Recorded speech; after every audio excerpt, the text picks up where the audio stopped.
अगली बार जब किसी भिखारी को भीख मांगते हुए देखिएगा तो जरा ध्यान दीजिएगा। आंध्र प्रदेश में बच्चों को ये बेगिंग गैंग्स 300 रुपए पर डे रेंट पर लेती है, जिसमें 8-8 महीने के बच्चों को स्लीपिंग पिल्स दी जाती है इन्हें शांत रखने के लिए, ताकि वो पूरा दिन शांत रहे। चेन्नई में एक बेगिंग रैकेट पकड़ा गया जहां पर हिंदू महिलाओं को किसी मंदिर के सामने सैफरन कपड़े पहनाकर उन्हें भीख मंगवाया जाता है और फिर यही महिलाएं कास्ट्यूम चेंज करके मस्जिदों के सामने भीख मांगती थी, वो भी मुस्लिम बुर्खा पहनकर। ये एक हाईली ऑर्गेनाइज्ड क्रिमिनल नेटवर्क है जिसे हम बेगर माफिया के नाम से जानते हैं। देश में लगभग 4 लाख से ज्यादा भिखारी हैं, जिसमें 21% 12वीं पास हैं। सेंसस में पाया गया कि 3000 से ज्यादा ऐसे भिखारी हैं जिनके पास डिप्लोमा या डिग्री है। एक भिखारी दिन में कितना कमा लेता है आप जानकर हैरान हो जाओगे।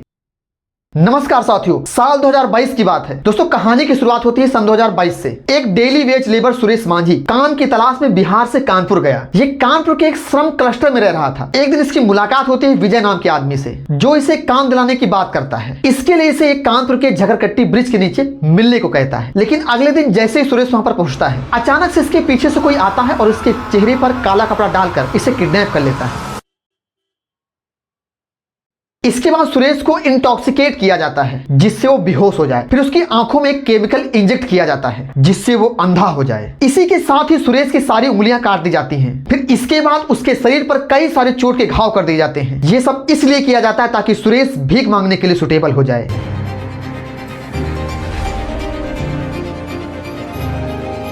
कुछ दिन बाद सुरेश को एक गैंग के द्वारा महिला के हाथ 70,000 रुपए में बेच दिया जाता है। बाद में उसे एक राज नाम का आदमी गोरखधाम से दिल्ली लेकर आया। दिल्ली पहुंचने पर उसे भीख मांगने के लिए एक जगह पर छोड़ दिया जाता है। ये लोग सिर्फ सुरेश के साथ साथ उनके सभी साथियों को दिन में केवल 2 रोटी देते थे ताकि वो पतले रहे और लोगों को देखकर इन पर तरस आए। और हर दिन इसके अलावा उन्हें टार्चर किया जाता है। शरीर में बार बार कोई न कोई केमिकल इंजेक्ट किया जाता है और समय के साथ साथ क्रूरताएं इतनी बढ़ गई कि सुरेश का शरीर अब बर्दाश्त नहीं कर सका। उसे इन्फेक्शन हो गया। उसकी हालत इतनी खराब हो गई कि वो पैसों के लिए भीख मांगने बाहर निकल भी नहीं सकता। अब जिस गैंग के लोगों ने सुरेश को खरीदा था वह उसकी रिप्लेसमेंट चाहते थे। सुरेश की हालत खराब देखकर राज ने सुरेश को विजय के हाथ कानपुर भेज दिया। लेकिन कानपुर में भी भीख मांगने का काम लगातार जारी रखा गया। सुरेश को सुबह से लेकर शाम तक शहर के मेन चौराहों पर खड़ा रहना पड़ता था, वो भी भीख मांगने के लिए। जो भी वह भीख मांगकर पैसा कलेक्ट करता, शाम को उसके किडनैपर्स पैसा सारा कलेक्ट कर लेते। कुछ दिनों बाद सुरेश की हालत और खराब हो गई कि उसके किडनैपर उसे डंप करके चले गए। उसके बाद सुरेश जैसे तैसे अपने घर पहुंच पाया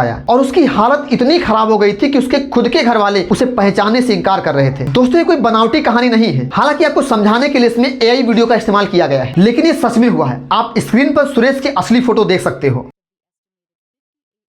बाद में एक लोकल एमएलए ने इनके परिवार की मदद की कंप्लेन कराने में, जिसकी वजह से यह खबर पब्लिक में आ गई। साथ ले जाकर उसका हाथ पैर तोड़ा गया। भीख मंगवाने का मामला सामने आया। सुनसान स्थान पर हाथ पैर तोड़ दिए और 12 दिनों तक अपने घर में कैद रखा। बाद में दांत तोड़ दिए गए, आंखों को भी नुकसान पहुंचाया गया। उसके बाद कानपुर में बस स्टैंड के पास बनी बस्ती में एक औरत के पास छोड़कर भाग गया, जहां पर जहरीले इंजेक्शन लगाए गए। लेकिन सुरेश का केस कोई आइसोलेटेड केस नहीं है। दोस्तों, यह एक highly organised sophisticated criminal network है जिसे हम बेगर माफिया का नाम दे सकते हैं। भारत में बेगिंग एक 1.5 करोड़ की इंडस्ट्री है जिसमें लाखों लोग, खासकर बच्चे और महिलाएं हैं। जब आप रोड पर किसी भिखारी को भीख देते हो तो पैसे किसके पास जाते हैं? आखिर एक दिन में भिखारी कितना कमा लेते हैं? कैसे इतने बड़े पैमाने पर यह माफिया काम करता है? क्या यह एक सॉल्यूशन है? आइए इस मुद्दे को बहुत ही गहराई से समझते हैं आज के इस वीडियो में।